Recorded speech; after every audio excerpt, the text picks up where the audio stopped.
வணக்கத்துடன் நம்ம ஊர் தமிழச்சி. இன்னைக்கு நம்ம பார்க்க போகிற ரெசிபி கொஞ்சம் வித்தியாசமான முட்டைக்கோஸ் சட்னி. எப்படி செய்கிறதுன்னா வாங்க சேனலுக்குள்ளே போகலாம். தேவையான பொருட்கள்: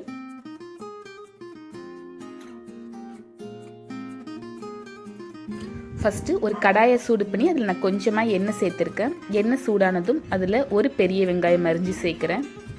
கூடவே காரத்துக்கு ஏற்ப பச்சை மிளகாய் சேர்த்துக்கலாம். அடுத்து வெங்காயம் சீக்கிரம் வதங்கிறதுக்காக சட்னிக்கு தேவையான உப்பையும் சேர்த்துக்கலாம்.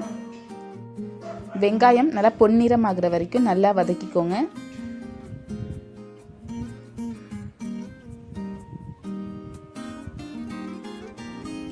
அடுத்து இது கூட நான் 1 கப் முட்டைக்கோஸை நல்லா நைஸாக அரிஞ்சு சேர்க்குறேன்.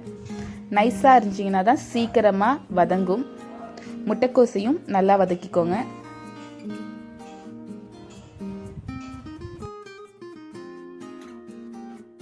அடுத்து இது கூட ஒரு தக்காளி நைஸாக அரிஞ்சு சேர்த்துக்கலாம்.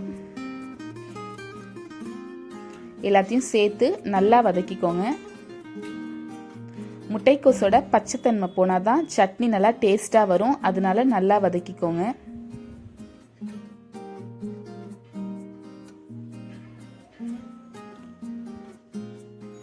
எல்லாம் நல்லா வதங்கிட்டு இப்போ லாஸ்ட்டாக இதில் 2 டேபிள் ஸ்பூன் பொட்டுக்கடலை சேர்க்கலாம். பொட்டுக்கடலை சேர்க்கும் போது சட்னி இன்னும் கொஞ்சம் அதிக டேஸ்ட்டாக இருக்கும். நீங்கள் பொட்டுக்கடலை சேர்க்காம கூட இந்த சட்னி செய்யலாம். இப்போது எல்லா திங்ஸும் நல்லா வதங்கிடுச்சு பாருங்க. இப்போது ஸ்டவ்வை நம்ம ஆஃப் பண்ணிடலாம். இதை ஆற வச்சு நம்ம இப்போ ஒரு மிக்சர் ஜாரில் மாற்றிடலாம். மிக்சர் ஜாரில் மாற்றினோன்னே தேவையான அளவு தண்ணி ஊற்றி இதை நல்லா நைஸாக அரைச்சி எடுத்துக்கோங்க. பாருங்கள்,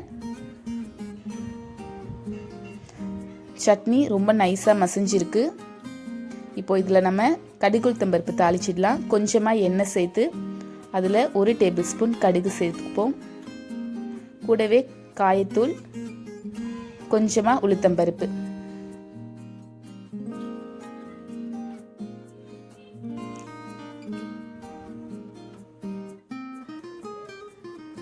கடுகும் உளுத்தம் பருப்பும் நல்லா பொரிஞ்சதுக்கப்புறம் கூடவே கொஞ்சமாக கருவேப்பிலை சேர்த்துப்போம்.